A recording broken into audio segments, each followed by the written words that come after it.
Welcome back.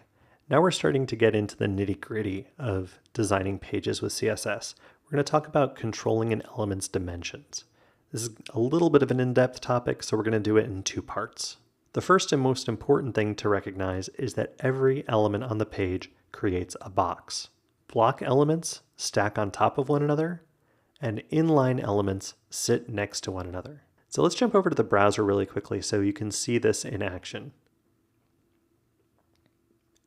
Here you see the header and the main elements stack on top of one another.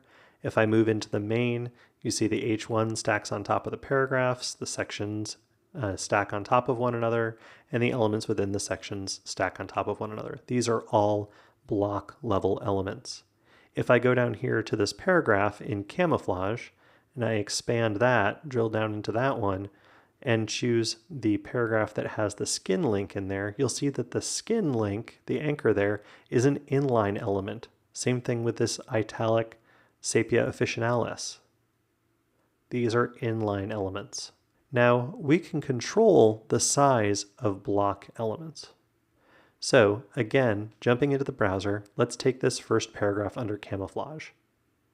I'm going to inspect it, and I want to go ahead and set a size on it. So let's start by setting the width. I'm going to set a width of 200 pixels.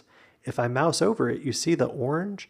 The orange is actually the margin. The margin is automatically expanding to ensure that the next element after it, the next block level element, appears on the next line. Okay? So we can adjust the width value. We can also set a height value.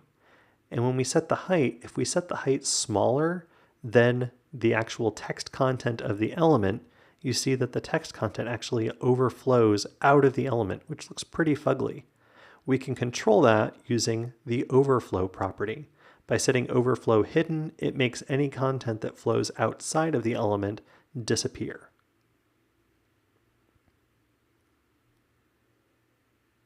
Let's turn that off. Now let's play a little bit with padding. Padding's going to show up in green here. If I set a padding of 6 EMs, you see that there is 6 times the font size around it. And it mirrors all the way around. If I set a padding of 1 EM, 2 EM, or 1 EM, 7 EM, you see that it actually mirrors in two directions. The 0 mirrors from the top to the bottom, and the 7 mirrors from the right to the left. If I add a third value, now all of a sudden I've got the top set, the right being mirrored to the left at 13, and the bottom having 3. And if I add a fourth, then it's actually assigning all 4 sides.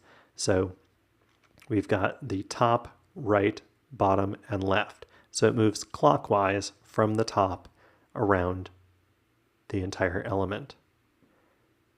So you can set the padding on each side individually, or you can use mirroring to assign values to multiple sides at once.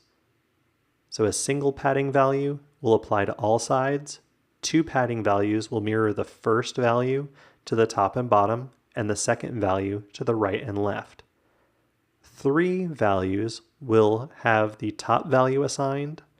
The second value will be assigned to both the right and the left, and the third value will be assigned to the bottom.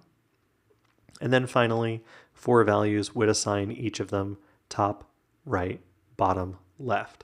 A good way to remember that is treble, top, right, bottom, left, treble. That can be quite helpful if you're trying to remember which side you're assigning a padding or margin value to. So the content box is the default box model. There are 2 different box models in CSS currently. The border box is an alternative. Now let's compare the two. So if we have an element with a width of 200 pixels, padding of 10 pixels, and a border of 10 pixels, the border box sizing method would ensure that that element is never larger than 200 pixels. The content box model, however, which is the default, is additive and would make the content width 200 pixels and then add 10 pixels to either side for the padding and add another 10 pixels to either side for the border. So in other words, it keeps the content size fixed at 200 and then adds padding and borders to it, whereas the border box sizing model takes the full width of 200 and then subtracts from that the padding and the border in order to come up with the amount of space that it's left for the actual content. This is a little bit tricky, so I highly recommend opening up a browser and playing with an element by setting different widths and paddings and borders and adjusting the box sizing between the default content box and the border box model. In many cases, if you're coming from a print design background where you're used to having a maximum amount of space to work in, the box sizing border box method will be the most familiar to you. Now, so far, all of this has had to do with sizing for a block level element. Inline elements are a little bit different in that sizing on them only affects the horizontal layout. So let's look at a quick example. Here we have another paragraph, and inside of that we have our I for sepia officinalis. If we went ahead and set a width on that element, you'll see that it actually doesn't grow. If I set a height, similarly, the element does not get any bigger. If I were to set some padding on that element, you see that it only affects along the horizontal. Doesn't matter how much I grow the vertical, it will never affect an inline element.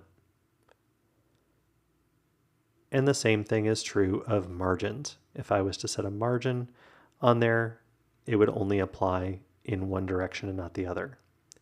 Now I can use the display property to actually set the inline element to display as though it's block.